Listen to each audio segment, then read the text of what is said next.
today my hair is up, meaning we are in for one long video, and that is my June reading wrap up. So, yeah, we made it. We did a full month of Pride Reads, secretly minus one book. It was my book club pick. You'll see what that is in a second.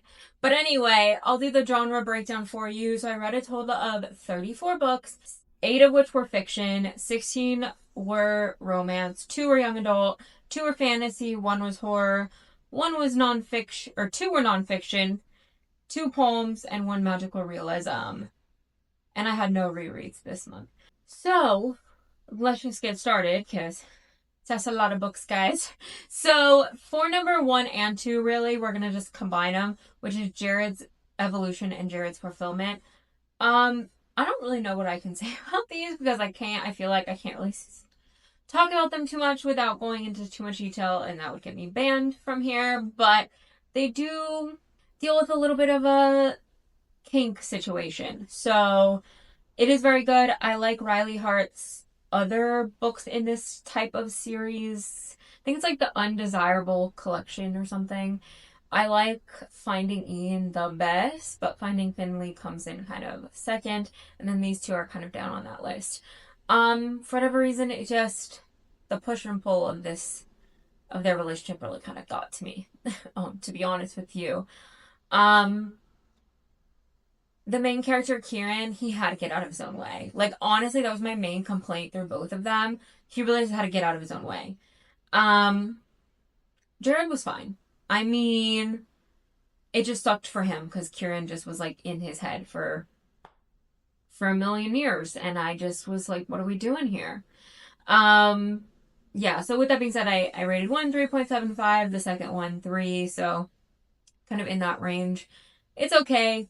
If you're looking for that type of, like, very, like, one is one and one is the other, and there's no switches, definitely give this kind of series a shot. Finding Ian does have switches, though, so just keep that in mind. But if you want something hardcore in that world, Finding Finley is probably better. Again, I like Finding Ian the best, just because I think, I don't know, it gives you both best of both worlds. But yeah, that's kind of those two wrapped up. Then I had Out of the Blue. To be honest with you, I gave this 3 stars because, to be honest, it felt like it was part of an interconnected standalone series, and it wasn't. I felt like I was missing parts of it. Like, I was reading it, and I was like, am I missing something? Then I like went, and they're not part of an interconnected standalone. So that really bothered me because I was like, it would have been better, I think, had some of those things been explained. It was kind of like on the darker romance side, I guess. Like, it had elements of a dark romance, but it wasn't like a Rena Kent kind of dark romance. And what I will also say about it is it's MMM. So just do with that what you will. There is like 2 essentially, one like by awakening. The other one was just like in denial, and the other one was out. So it was just like a lot of, yeah. It was just a lot of kind of just like them being pushing and pulling each other, and like I just was like, there was a lot of stuff that needed to be explained that never was, I guess, and that was kind of annoying. So that's what I will say on that book. It is good if you're looking for like an MMM book, but just go in knowing that like some things you might be a little confused by. But, like, you'll get there eventually. It just kind of felt like it really either needed to be a duology or it needed to be a part of an interconnected standalone. That'd be my advice to Lilia Rose, to be honest. Not that there was anything wrong with the book. I just felt like plot-wise, I just needed an extra book. So, the next one is Blindside by Piper Cross. Both of these men didn't communicate, and that was annoying, to be honest with you. So, yeah. The twist was kind of strange, and it didn't feel like it was really thought out, like from the character's point of view. Yeah, I gave this 3 stars. Like, I'm trying to go through these kind of quickly because otherwise we are going to be here for a while. So if I'm, like, going quick, please just know it's simply because we are going to be here a while. Okay, so the next one is My Husband's Wife by Alice Feeney. We can't even see that in the camera. This was my book club pick, so this is the only one that is not queer out of this entire list. The twist just kept coming. Like, it definitely, if you want a twisty type of thriller mystery, this is it. I do think there was a lot of plots going on that really didn't need to be there. Like, I didn't feel like they served a purpose in the long run. And so for me, I just didn't love that part of it. But what I will say is I was really invested from the get-go. So if you want a thriller mystery that is going to keep you engaged, this is definitely one. I know that other people have said that Alice Feeney is very much that way. Like, she will keep you engaged. It just wasn't for me. Okay? Wasn't for me. If it's for you, love that. It was good. Okay, I rated it 4.25 stars. Okay, it was good. It was good. I felt like there was a lot of twists that probably didn't really need to be there. That's just me. All right, next is Girls Like Girls by Haley Kiyoko. I did also see the film this month as well. I really enjoyed this. This I rated 4 stars. I will say it did not keep me hooked towards the middle. So that was the only, like, I think downside, and I wasn't a huge fan of the ending, which is why it is 4 stars. Like, it kind of fell flat a little bit, and I think maybe because, one, I don't read a lot of YA at this stage of my life, but I do think some YAs are great, and, like, they keep me engaged. This was just not one. The film was very well done as well. It definitely felt very raw, and that was intentional. So I definitely liked the film a little more than the book, which I know is like a hot take from most people. I generally prefer books over the adaptations, but in this case, I just felt like the adaptation did it justice more than I think the book did, because I think I just was not hooked. So I was kind of like half in and half out, and that's never really a good place to be in with a book, in my opinion. Oh, Henry. I rated this 3 stars. I love family chaos, but rich family chaos, not what I like. And it didn't have too much. I think the third person narrative, like, literally was killing me. Honestly, it was killing me. And there was nothing against it. It just, yeah. I don't like third person narrative, and I think it was a struggle for me. The ending was good though. So I will give you that, and I will give the book that, is that the ending was good, and I felt like it was justified, and I think it wrapped up nicely. But to get us to that point, I was just kind of over it, to be honest. Okay, I need to breathe before I show you and talk about this. This is Alex as well. This I rated 4.75. This is another young adult. This is an intersex story, and you don't see too many of them. This really highlights the kind of decisions that are made by parents for children, like intersex children, and how it can be very devastating later in life. And the parents made me so angry. Oh my god. The mom, like, the dad was like, okay, but the mom? Oh my god. This mom made me crazy. I was like, can you let your child live the way that they want to? I don't understand why this is an issue. Anyway, I did, however, really like this book. I think if you're looking for an intersex book, this is one to go. I know this is an Australian, or it's set in Australia, and I believe it actually had to come from Australia. Oh no, just dropped it. This is the US copy. But I do know that this is a Australian, like, based book. So do with that what you will, but I did really enjoy this. All right, now we have Get Over It, April Evans. This is 4 stars. It's pretty good. It was very good for a sapphic romance. I mean, you can't go wrong with an Ashley Herring Blake. Mine is the Christmas one I read. Didn't love that one, but for the most part, I really enjoyed this. The religious trauma in this book is one like no other. This to me was very interesting, especially not coming from the religious world. I would say this is different from a lot of Ashley Herring Blake's books, to be honest, because I don't think she's ever really dealt with religious trauma. Maybe I'm not remembering the books correctly, but I don't think she really has delved deep into that. The ex, like the cheating ex, also, you see the trauma from that in the fallout. I love the ending. I thought it was really cute. Yeah, my heart kind of broke for all of these characters, to be honest with you, in so many ways. Okay, Thirst Trap. This was 3 stars. Wasn't terrible, just was not for me. I'm learning that the structure of this type of book, which is back and forth and you never know whose perspective we're in, doesn't really work for me. I will say it's not that it's confusing, it's more or less that I just don't want to read it. I think I want something that is going to make me think, but not think in like that kind of way. I want to just be able to read it and know who, what perspective we're in, what person we're in the story of, and this just was not it. It took me a while to realize that we're in multiple people's perspective. This also is third person. I don't like third person. I have found out I don't love third person. I will read it, but I don't love it. So that's it on Thirst Trap because I have reading vlogs for most of these books. So definitely go through my channel and watch those because I definitely have more in-depth like reviews, and I just don't want to be here for like 2 hours trying to go through all of these books. So that's why, that's why we're doing this. Anyway, the Book of Luke. Oh, I love this book. Still rated at 4.25 stars.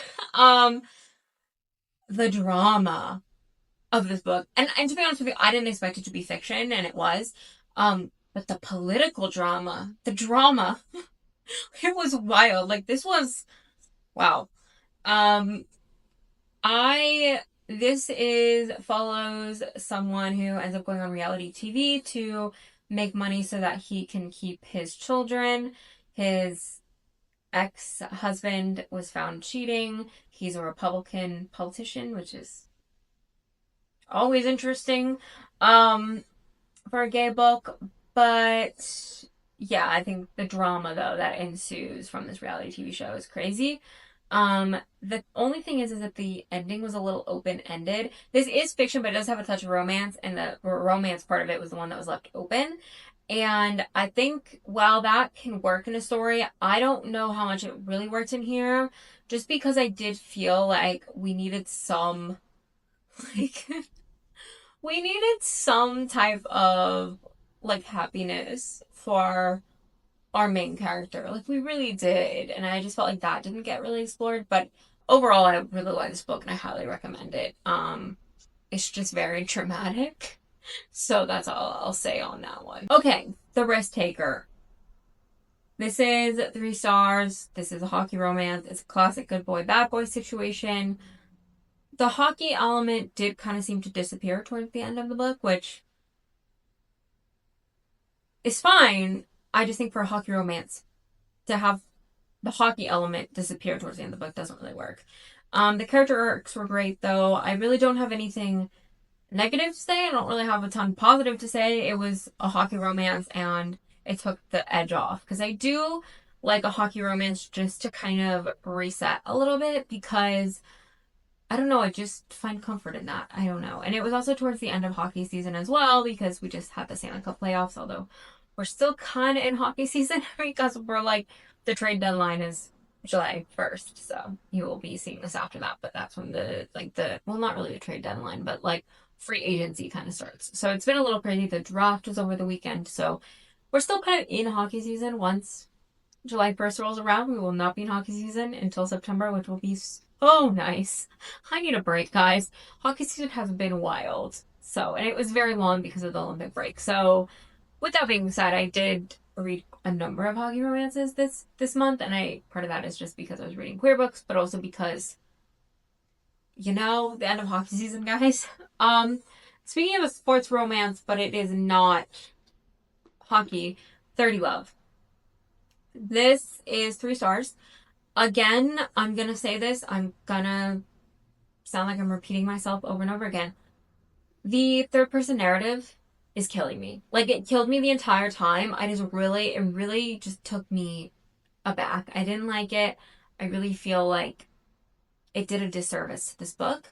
It also took 200 pages for them to kiss. And I guess for me, where I draw the line is your sports romance. And it killed me. 200 pages is probably 100 too long. This is not a very thick book, okay? Like, it's just a little over 300 pages. So the fact that it took 200 pages to kiss doesn't really work for me. I just did not give me what I needed on top of the fact of being third person. So this was going to be a no for me. This, I did give 3 stars. It wasn't terrible. It was a different take on a sports romance, obviously. It just, guys, what is with the third person narrative in a romance book? Please, please. Give me, like, dual POV, like, first person, please. Please. Just make my life a lot easier. Third person, I just feel like third person is really hard in a romance. I don't know why. I know some people don't like first person, but third person is just too hard in a romance. I need to know what they're thinking. And I think that would have helped this book a little bit because it taking 200 pages for them to kiss just kind of didn't feel like warranted. And I think that's the main problem I had with it. It just didn't feel warranted. All right, next is the book I cannot show you the front of because it has a naked person on it. And then it's Deep House. So instead of having me like hold up the back of it, I guess we can. Okay. This is 5 stars. Okay, I have 2 5 stars this month, and they're kind of unlikely. So I would never have expected that, but very good. I love the combination of like a memoir along with like queer history, and especially queer history that a lot of us don't know or we're not exposed to. So this does kind of document the history of same-sex marriage in this country and like how to like when we got same-sex marriage through the course of that. But I think me and a lot of people kind of think that started in the 90s or really kind of post Reagan and post AIDS, but it wasn't. It started way earlier than that, and I love that documented that part of it because I just didn't expect it. And I think for me that was really cool. I loved, like I said, I liked the combination of both because I do think it made the story feel so different than what we traditionally read when we read queer history or a memoir. So, yes. All right, next is Girls Girl. This is a 3.75. This is definitely not what I expected. Um it was queer-ish. Sorry, I'm like looking at notes over here, so if you see me peering down, it's just because I have notes here and it's just easier. Um yeah, I definitely got reminded of like summer as a teenager with my friends, like roaming around, just doing whatever. But I think for me, where it was kind of lacking was like the relationship as they got older. And I also was kind of missing the queer element because while there was girls kissing, it just didn't feel like we explored what that would really mean. I think also the other bump I had a little bit with this book, slightly, is that this book was set in Ohio, and not once did we have any like issues with being queer, which to be honest is a great thing, and that's a change. But coming from someone who went to Ohio State that knew a lot of queer people, that is not most people's experience in that state. And I, not to say that's everybody's experience. Please do not think I'm saying that. What I am saying is that it just felt a little strange to me, but not unwarranted. It just, I was kind of like bumping a little bit, and I think it didn't help by the fact that like it just kind of felt queer-ish. It didn't feel, yeah, it felt queer-ish. That's what I'll say there. All right, so the next one is I Can't Even Think Straight. This is, I rate this 4 stars, but this is a work of poems. I definitely didn't know what to expect with this, but it told a story. Like, there was a story in here. And again, I don't read poems very often, so for me, it definitely was strange to read at first, but there was a story, and that's all I can ask for. All right, so the next one is Bruiser. This is, I just love being back in this world, guys. Like, this is part of the Elite 8 series. This follows a adult entertainment company, and people that work in said adult entertainment company. And this took place before the studio was ever created. It is like the creator of the studio and then his love story with his partner. And I loved them. I love Trevor and Isaac. They were, oh, loved it. I love being back in this world. It's been so long since we read in this world, and I just, I know there's one more. I believe there's one more coming, and that would be book 8. So the Elite 8 is going to have 8 books. So no, I couldn't think of a better way to end it, Emmy. I couldn't. But this really was so good. And I loved seeing their relation because it is touched upon in other books. But like to actually read how they started and they were in college and there was a library and they were like, one was stealing the seat from the other. I can't. I can't. Guys, it makes me want to go back to college so badly. And relive that experience. Not that I had that experience, but like relive that like college era and college like fun. I don't know why that's where my brain goes. But anyway, moving forward. Okay, next is People Collide. I rated this 4 stars. It was very good. It was definitely an interesting take on gender and what expectations are placed on women. And also just a new take on Freaky Friday. I think my only bump was the ending. And I also think it kind of lost me in the middle. Like it got a little confusing. So that's what I will say on that. I did not hate it. There was something in the middle that just did not flow well. It just kind of got a little slow. And for a book this small, I don't want it to be slow. I want it to keep flowing and keep moving. So that's all I'll say about this. Again, I am trying to keep this short for you guys. I promise. Okay, the call up. So obviously I read the first one, which is the Kennedy Rule. I rated this 3.75 stars. I'm very happy. Well, I was able to clock who the next book was. That was kind of easy. So I'm excited because it's going to follow 2 goalies. But first of all, why did this have an epilogue? What are we doing here? Casey Carmichael, what are we doing? Like, why was there no epilogue? I just rarely see that. Actually, no, there's 2 books I also read this month that didn't have an epilogue. Didn't love that either. The characters were well done. The ending was a bit slow. I think I just didn't understand why we chose to go the route we went and then not have it end in a specific way. And if you've read it, then maybe you know what I'm talking about. I just kind of felt like it was working up to this big thing, and then it kind of fell flat. So that to me was kind of an issue. Yeah, I don't know. I just, it was kind of nothing to write home about. It was one of those, like, I feel like my whole thing about queer like hockey romances, there's so many that sometimes again they're kind of just like 3-star books for me, and I like that. Like there's nothing I'm gonna be like, it's not gonna be like this magical like changing my world. Like it's just not. I think there are probably some that are coming out that might do that, but for right now I just haven't had that experience. I will also say like I don't read straight hockey romances. I barely read short romances in general unless they're in a fiction, okay? So that's why all of these are like queer. Well, first of all, this month is all queer reads. But secondly, like I just don't read a ton of them. But that's what I will say on the call up. So next is Sorcery and Small Magics. Magics. This is a fantasy. This was 4 stars. I cannot wait to read the next book. I will say, I think if I would have waited to read this book, I would have enjoyed it a little bit better. I just feel like there's other things going on around this time of the month. Again, go watch the reading vlog for this and you'll kind of understand. But I just feel like this month was quite crazy in terms of just my personal life, that I think some of my reads, like there's a few this month that I'm like, I can't really give like, I can't say they were bad and I can't really say they were good because I just wasn't in the right headspace to read them. And I think that was kind of what happened with this book, unfortunately. But I cannot wait to read the next one. And I know that I'm sure the next one will be better. It's just, yeah, it would have just been better at a different time. All right, so the next one is Icing by Chris Savage. Again, it's a hockey romance. It was 3 stars. It was pretty average. And then that one was followed up by Breakaway by him again. It's the second book in the series.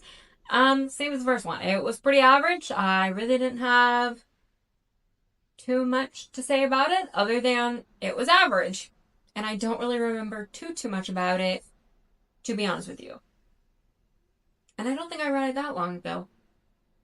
So that's not a good sign. But again, average hockey romances is sometimes just what I need. Okay, I sometimes need that to break up some of the heavier reads, and at that point in the month, I needed it. Okay, my mom's car was stolen.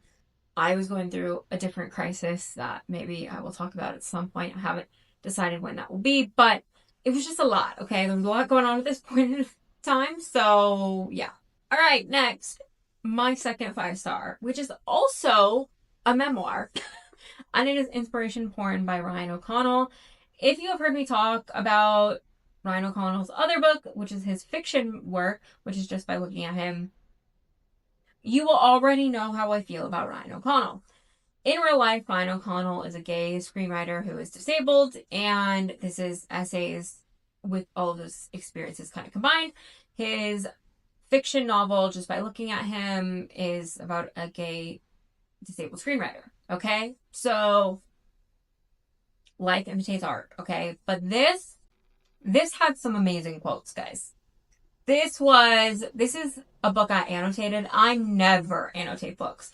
So you know it's good when I'm annotating a book, okay? Yeah. Like I don't even have too many notes. I never annotate books and so good.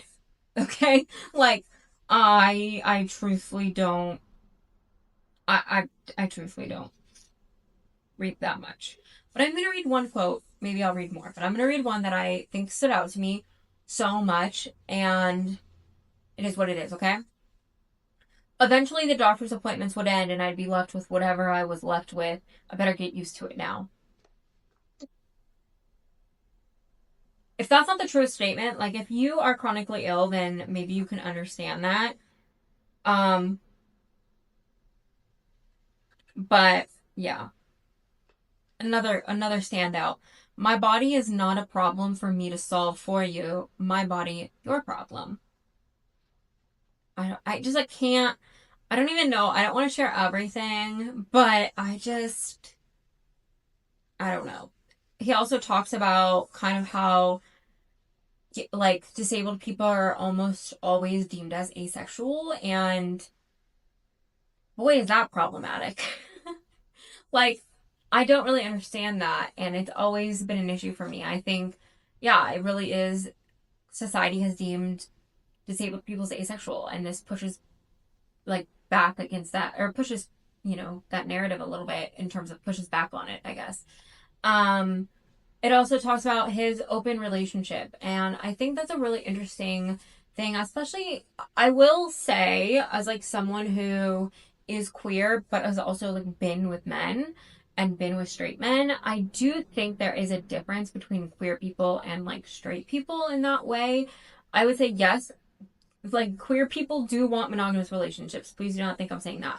But I think there is a lot more openness to non-monogamy um, with queer people than I think straight people. And I don't think there's anything wrong with that. I think that is up to whatever you want to do in your relationship. But I will say, like, I loved the way that he kind of talked about this and like the way him and his partner have kind of navigated that. Just because I do think it's a really interesting kind of story to read. I would never, that wouldn't necessarily be my jam, like in terms of like the way that the non-monogamy is happening in this type of relationship, but like never say never. I'm just not, I don't know, like I don't want that to be interpreted in a weird way. It's just I don't have like these like preconceived notions of what a relationship needs to look like, and I do think kind of similar to Ryan's like journeys that like queer people have a very different experience with relationships and with existing in society is the way we look at like binaries. And that a lot of us we don't really look at binaries in the same way. And I think relationships are just one of those. So I'm gonna stop rambling about this because I could ramble about this all day long and we will be here forever. All right, Nymph. 3.75. Boring. That's the only word that comes to mind. It was boring. It took me a long time to get into the story. I felt like the concept calling by your name was, well, yes, it was set in Italy. It was set in like kind of a villa, but it was set in like a hotel. Um, that was about the only similarities I saw. And there was like a relationship. But this was boring. And that's about all I can say about it. I think If you want to feel like you're in Italy, that's great. I don't know if this is like the book I would personally choose to do that, but I don't think it was bad. I don't think it was bad. I just wouldn't read it again. Guys, I'm seeing the end of the pile. So that means we are going faster than we normally do, and I definitely appreciate that. I know I'm gonna appreciate that when I'm editing, and I know you're gonna appreciate that. But again, I have reading vlogs for most of these, like I've said, so please go back and watch those for the month because there's plenty in there, and I think you'd have better, more like I don't know, more expanded understanding of my ratings and kind of all of that. All right, A Darker Shade of Magic by V.E. Schwab. This I rated 4 stars. I cannot wait to dive into the second book. It's just not going to be right now because I have a TBR cart to completely clear. But with that being said, I really did enjoy this. I would highly suggest it. It was kind of slow in the beginning, but it got good really fast. I definitely was like a little bit like confused as to like who the pairings were going to be and who was queer because I did know that this had queer characters in it. I just didn't know. Yeah. Like I couldn't figure out who they were in the beginning, but I did eventually. So there you go. Um, but highly recommend the read. Cannot wait to read the next one. Um, yeah. I don't know. I don't want to go too much into plot details, okay? Just because again I have reading books for these, but also I feel like I don't know. If you guys want like actual descriptions and like summaries of what each of these books are, please let me know in the future and I will do that next month. I just, yeah, like the next couple of months are probably going to be heavier reading months just because I'm trying to clear my cart, my TBR cart. No, that will not remain the same, okay? I promise. I say this every month, but I do promise by the time we get into September, I'm not gonna have as many, okay? I super duper promised like that will be the thing. But the next couple of months will be heavier just because again, I need to clear my TBR cart and I'm not going to clear it fully because I have like 40 something odd books. It's just not going to happen. Unless I just didn't read any books on my Kindle for the next 2 months, which is just not going to happen. Okay, I'm going to tell you that right now. It's not happening. All right, next, The House of Now and Then by Edward Underhill. This is magical realism. This is 4 stars. I really enjoyed it. I will say if you like the 7-year slip, you're going to really enjoy this. This is just a queer version. What I really enjoyed about this kind of book was there was a trans character, but the book itself did not focus on transness. The character just existed as a trans person and went about life. And I appreciated that because for me, we don't see that a lot. And I really sometimes need that. So that to me was pretty incredible. Again, it's like the 7-year slip in certain ways. There's a cottage or a vacation. Yeah, vacation cabin, cottage. Anyway, we're seeing people from the past. I don't want to give too much away, but I highly, highly recommend that. But there is a romance, like a little romance in there, and I think it's cute. All right, next is a set of poems. This is My Great Grandfather Danced Ballet. Unlike I Can't Even Think Straight, this did not follow a storyline per se. Just not my favorite. Just not my favorite. Yeah. It just kind of lost to me. And I feel like it was all based on stereotypes. And that's what I didn't love about this. I felt like the queerness was existing from stereotypes. And even if that was not the intention, it kind of felt like that. So for me, that's kind of where I drew the line. But it wasn't horrible. If you want a poem, like poems to read, definitely check this out. Yeah, it lost me. All right, next is Stick Around by E.M. Lindsay. I rated this a 3.75, although this probably could have been 4 stars, to be honest with you. To me, I love E.M. Lindsay because there's always disability rep in their books. I love the Deaf Heart series. That was really good. I felt like it explored deaf culture very well. Also, there's a paraplegic hockey league in this universe. So there's one with like sleds, so people who, are paraplegic or paraplegic. Yes. Or just have like injuries to the lower half of their body. And we love that. Okay. The mix of hockey and disability and gayness. What more can I ask for? This was a newer series in the para hockey league series. This, though, had to do with the blind hockey league. And this was really interesting. I think the first one was a little bit lower rated because of something that happens to the main character. I just was like, I think we missed the whole point of your partner, but maybe that was just me. Anyway, that's beside the point. Yeah. I don't know. Something about that kind of, it rubbed me the wrong way, but toward the like 75% mark. All right, the next book I read was John of John. I just think I was not in the mood for this book.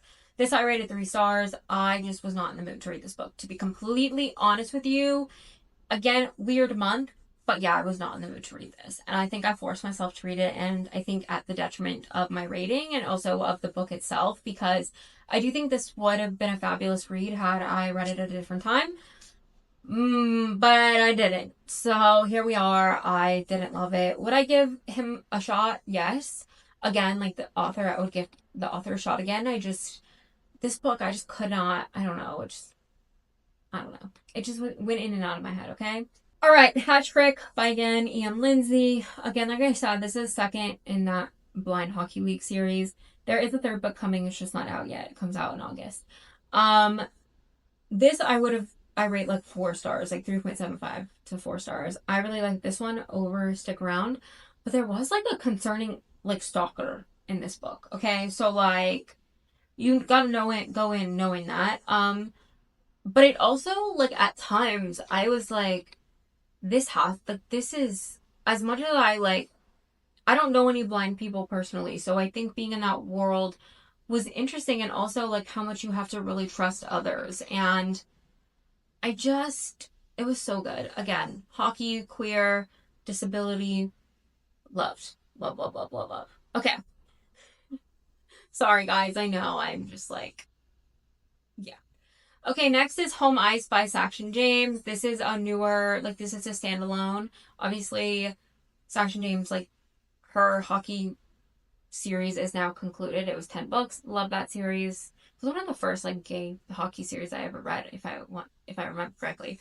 But this, I mean, she really does hockey like no other. Like, her and Kriya Ratan, both of them are incredible. I didn't read any Kriya Ratan this month, which is so strange for me because normally you have one on a list every single month. You will in July though, because she has a new book coming out. Part of her late news series. But in terms of Home Ice, it was a single dad. It was childhood best friends to lovers. Like, what more can you ask for, guys? I couldn't ask for a single dad. I couldn't ask for more, okay? It was amazing. Loved it. Beautiful. All right, we only have 3 more books left, guys, if you're counting. Yes, guys. Whew, it's going to be under an hour. We love this for us. Okay, next is Almost Life by Kieran Millwood Hargrave. This kind of took me by surprise. It was good. It exceeded my expectation. I went in kind of thinking I wasn't going to like it. I kind of felt like it was almost going to be like John of John, where I was going to be pushing myself through it, and it was just not going to be the right time for the book. And I would say, like, was it a super great time for the book? No, but I did enjoy it, and I did read it fairly quickly. Again, if you want like a historical sapphic romance, this is a good one. I think the decades-long friendship, relationship was interesting. I will say, just as like a bisexual queer person myself, I didn't love the cheating aspect of this book, but I understood it from the perspective of the time period. I just kind of struggled. I bumped against that a little bit. So that's what I'll say there. Okay, the next one is Hard Pass by Michelle Pace. Good, but nothing new for the genre. Like, it was good, nothing new. Some rivals, like Enemies to Lovers. Good nonetheless, but yeah, Enemies to Lovers for sure. And then we have Crosscheck, which is the second book in this series. I'm going to try to knock out the third one as well this month, because it's the 29th, so I have one more day, but I have no idea if that's going to happen. I was honestly surprised I even read the second book, let alone I'm going to read the third.